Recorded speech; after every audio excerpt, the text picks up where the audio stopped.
What is going on, my broskiis? My name is Toadskii, back again, here to bring you guys yet another One Piece Treasure Cruise video.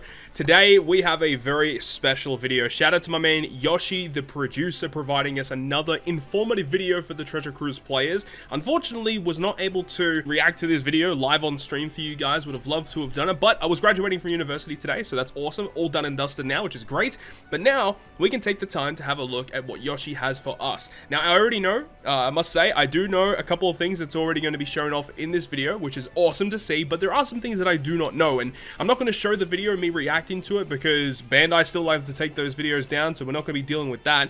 So we're going to be watching, and I'll pause it and discuss things as they come up in this video. Very excited to jump into this one. Let's get it. Dude, this is actually like legit one of the best updates that I've wanted for so long. I love listening to game music, and this is a fantastic update. I've been wanting to see them update some of the game's music for a long time now, and they've finally done it, which is really great to see. And just from hearing the little bit that I heard, it sounds fantastic. Hopefully there's more of that throughout the video, but I'm really excited for this one because I just compare this game to Dokkan Battle in a lot of instances, and every time they release a new character on Dokkan Battle, they introduce a new event. There's literally corresponding OST for that event or that character. And it's awesome that we're finally getting a slight update to this OST, which could be awesome. I mean, it's probably going to have like the intro music, maybe the login screen, maybe the home screen, potentially. I mean, you can see here, it says like background music 6, the saloon or the salon. So that's probably going to be the Sugafest music. Very, very excited to hear about that. This is great. I mean, hopefully we hear more of this, and hopefully we do get more of these updates in coming months, which is more music being added. I just absolutely love that. Really interested to see what kind of music we're going to get. That's so good. I love this update. And this is actually pretty cool. It says that the narration from the very start of like the opening one, where it talks about Roger and how he was executed, is going to be in the game, including Roger's voice as well. That is freaking awesome. And that's great. It's going to be December 19th. So we are not far away from this update coming out. And that is going to be like the official like schedule sync between global English, French, Korean, and Japan, of course. Very, very pumped about this update, man. Wait, what? Okay, they're just going to be saying, oh, we're announcing an OPTC Worldwide Merge Celebration Sugafest. Okay, I'm listening. And here it is, and there we go. The OPTC Worldwide Merge Celebration Sugafest, December 19th, PST maintenance. It looks like it's going to be after that, and it's 10% chance for a legend, so it's 2 times red rate, and we can see straight off the bat, look at that, we have CP0 Lucci, the 2 Halloween units, and then the 2 super classes in Katakuri and Doflamingo, all debuting on the same Sugafest with a 10% chance. This is exciting. Now, one thing I do have to ask is how many legends are going to be on this banner. Now, it is a 10% rate, meaning that normally from a 5% rate, we have 10 available legends. If they do 10% for 20 available legends, that does seem still pretty good. But remember, do keep in mind, we are very close to the New Year's celebration, and you probably want to wait for that. And then it also mentions that there's going to be chances for some free recruits. Ooh, all right. I'm listening. I love free rare recruits. Let's go. All right, so straight off the bat, we have some more event information talking about the 1000th episode celebration part 2 login bonus, and it's just 10 additional gems and a turkey and stuff. But what's interesting is that I see a queen, king, Jack, and a Kaido character. That is interesting. Very intriguing. I'm sure you guys already know where this is heading. Bruh, what the hell is that artwork? That artwork looks immaculate. I absolutely love this artwork. Kaido, Jack, King, and Queen. Bro, that artwork is beautiful. I love it. It is so sick. Ah, that makes sense. Right, the 1000th episode celebration key visual, and it's based off of this artwork. Was that the unevolved or the evolved artwork? I'm not really too sure. Either way, you know what though? Is it kind of begs the question, are they going to do a mirror of these two characters where they have Kaido and then they have Luffy? I mean, I wouldn't be shocked. I really wouldn't be shocked. But that's really cool. Dude, what is that artwork? That is actually insane. I love it. I love it. You got the 3 dudes in front, and that's cool and all, but then you look a little further back and you see Mr. Kaido back there. He chilling. I do like the unevolved one as well because, you know, I like Kaido in his human form a lot better. But at the same time, like this artwork is crazy. Oh, okay, and we have abilities. So let us move out of the way for this one. So what do we have? We have boost the strength, quick, and powerhouse characters attack by 5 times, HP by 1.3, and at the start of the quest, reduces strength, quick, and powerhouse characters' special charge time by 2 turns, and reduces the character's required number of switch effect to be used by 8. Huh? What does that even mean? I mean, obviously that confirms it's a dual unit, okay. I'm not a big fan of that it is a dual unit. I definitely prefer, like, super type, super class units. Okay.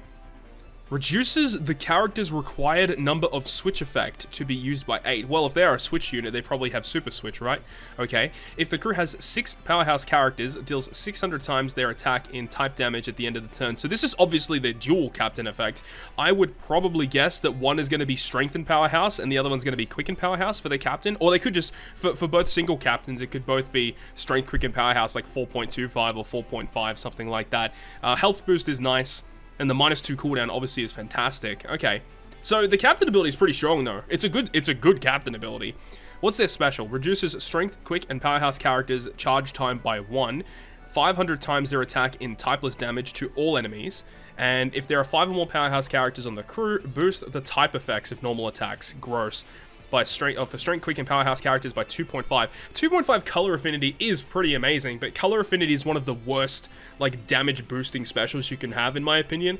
I hate color affinity, because it just really depends. Like, you really have to build a team around having type advantage a lot of the time to make this, like, worthwhile. But at the same time, it is a 2.5 times color affinity boost. That's pretty crazy.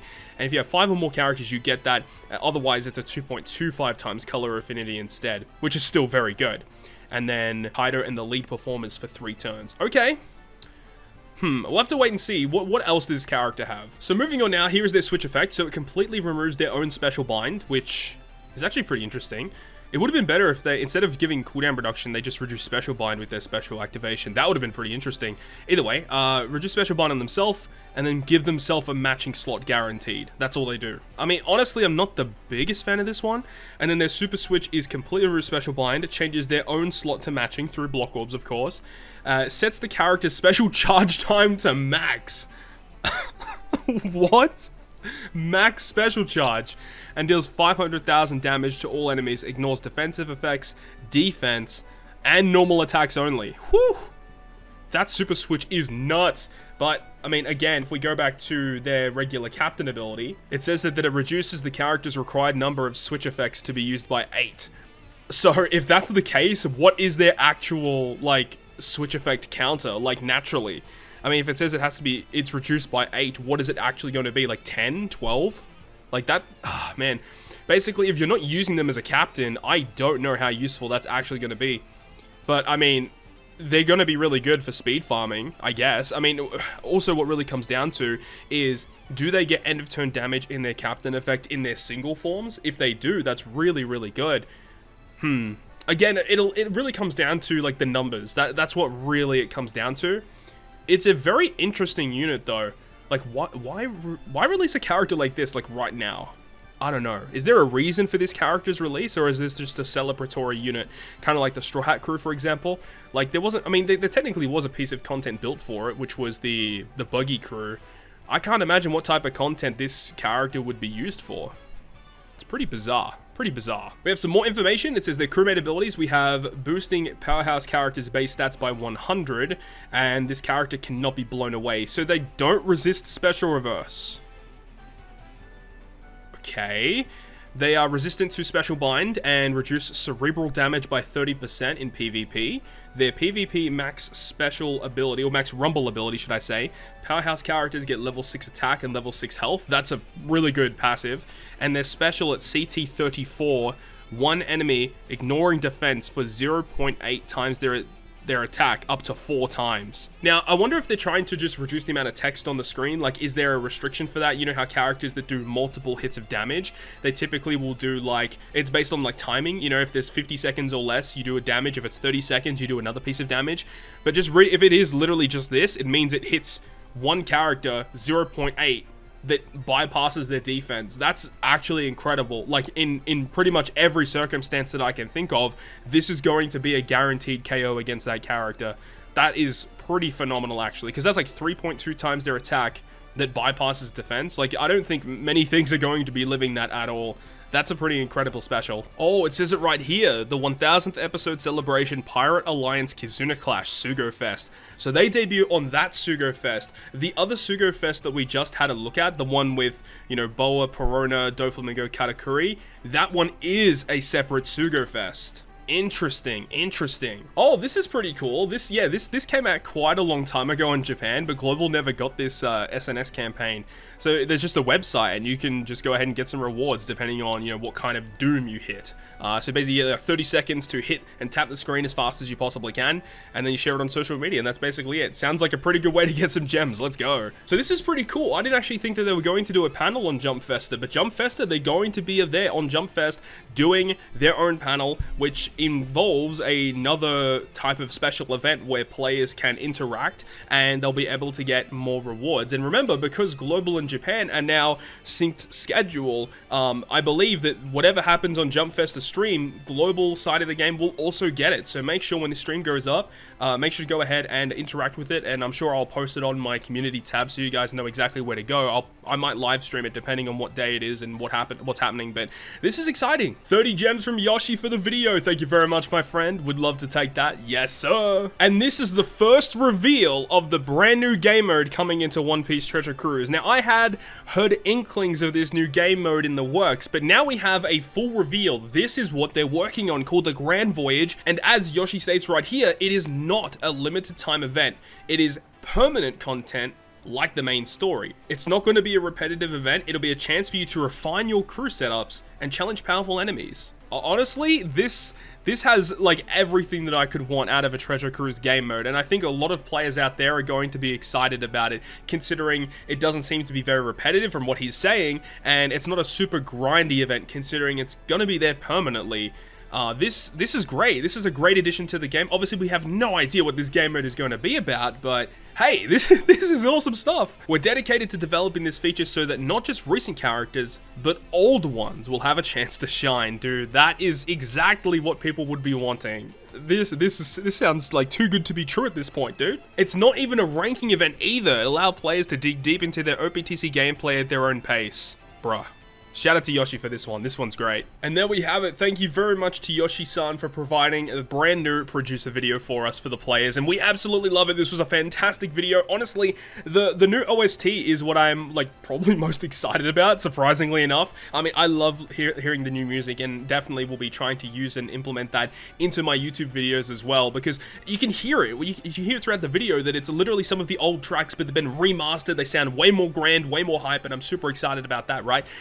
But just know that, you know, the Treasure Cruise team is listening to all the feedback. They get all the feedback, so don't think that, you know, they're just like a brick wall and that they don't listen, because it does take time for things to progress, things to, you know, develop, things to be solved. It takes a while for that to be delivered to the player base, right? And we just got information, just like today, that global players will be receiving an additional 50 rainbow gems for the sync process. And here it is right here from the Treasure Cruise Twitter account to celebrate One Piece Treasure Cruise Worldwide Merge, which it's technically not a merge. Once again, everyone gets kind of triggered about that. It's not a merge. The servers are not merging. It's just we're being on the same schedule as them. Don't get your knickers in a twist. We're preparing a special gift for global players. We want to thank everyone for your patience while we've worked on the worldwide schedule integration, and we're excited to unite our players. So here we have a really cool infographic showing off the 50 additional gems, 30 training drinks, 5 of each tablet, dude. Like, this is nuts. Like, people don't realize how good this actually is. It does mention no last tablets. If you think we're getting last tap tablets for free,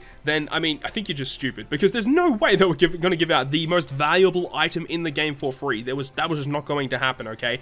But 5 each tablet, and as it says here, there's a hunger tablet, fear resistance. I mean, the Bonnie healing one most likely will be there, right? What else is there? I mean, the ship bind as well. Like, those really hard to get tablets are going to be given out for free. I mean, 5 each tablet, that's so good. 10 million berries is whatever. A little bit of limb break materials. Would have definitely liked a lot more limb break materials. This is like essentially nothing, but at the same time, it's free materials. And remember that post this update on December 19th, they're going to make it so that you have unlimited limb break materials, which I think is a really good update. And then also 2 silver keys, which again is not super useful considering like we already have a lot of these. Gold keys would have definitely been more useful for a lot of players out there. But despite that, I think definitely the big takeaway is 50 rainbow gems and 5 of each tablet. That is a huge prize given out to us. us. So that is going to end the video today. Thank you very much for watching this one, and if you guys did enjoy the video, make sure to go ahead and leave a like, and if you want to stay up to date with all the content that I post, including more One Piece Treasure Cruise content, make sure to hit the subscribe button down below. But on that, guys, I'll see you guys within the next video.